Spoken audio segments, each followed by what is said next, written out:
sempre dopo mezzanotte, quando Napoli abbassa la voce e strada diventano più lente. Tu cammini dall'altra parte senza fretta e senza cercare nessuno, e ogni volta non saccio come gli occhi tuoi arrivano dritti ai miei. Non saccio come ti chiamo, non saccio a dove te ne torna, non saccio se qualcuno aspetta ancora e passa tu eri in da casa. Ma c'è sta un momento sempre stesso, quando ci passiamo vicino, che tutto quello che teneva in da capo si ferma per guardare a te. E non diciamo niente, forse è meglio così. C'è stanno misteri che appena tocca non so misteri più. Tieni l'occhio la notte e non saccio niente di te, ma ogni volta che mi guardi pare che già sai tutte me. Tieni l'occhio la notte scura come un mare senza luna, e forse non voglio sapere chi sei, ma basta che mi guardi ancora.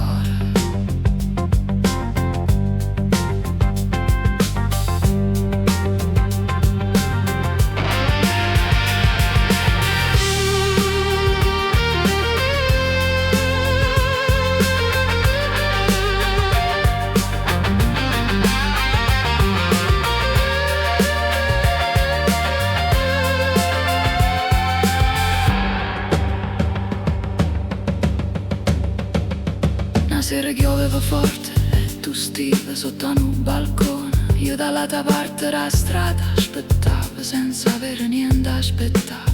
Avevo i capelli chini d'acqua e un sorriso appena accennato, e per prima volta mi è parso che pure tu mi avessi riconosciuta.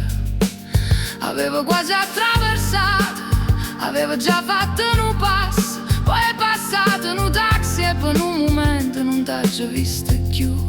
E quando la strada è tornata libera tu non gestiva, lasciando sulla pioggia una domanda che non t'aveva mai fatta. Tieni l'occhio la notte e non saccio niente di te,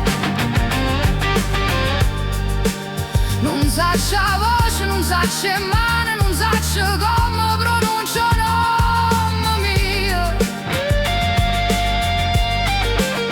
Tieni l'occhio la notte e forse è proprio questo che mi piace te, perché rinda tutto quello che non saccio, posso ancora immaginare.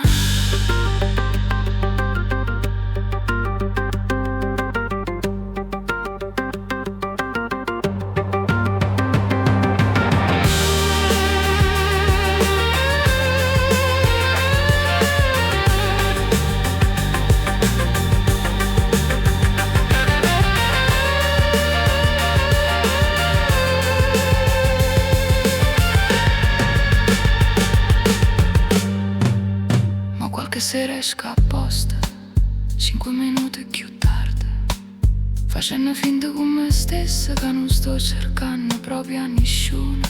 Guardo in le vetrine, cammino piano e cambio lato della strada, ma appena arrivo vicino a quella schiena gli occhi miei ti cercano già. E quando non ci stai mi manca qualcosa che non ho mai avuto, e forse è che sta cosa è più assurda che mi poteva succedere. Aspettavo sconosciuto per uno sguardo che dura meno in un respiro, essere quasi contenta e non sapere ancora niente della vita sua. Forse va arrivare a fermarti e dicere solamente come ti chiami. Forse tu sorrideresti, forse ti fermaresti, o forse scopraresti che tutto quello che avevo immaginato era più bella la verità. E allora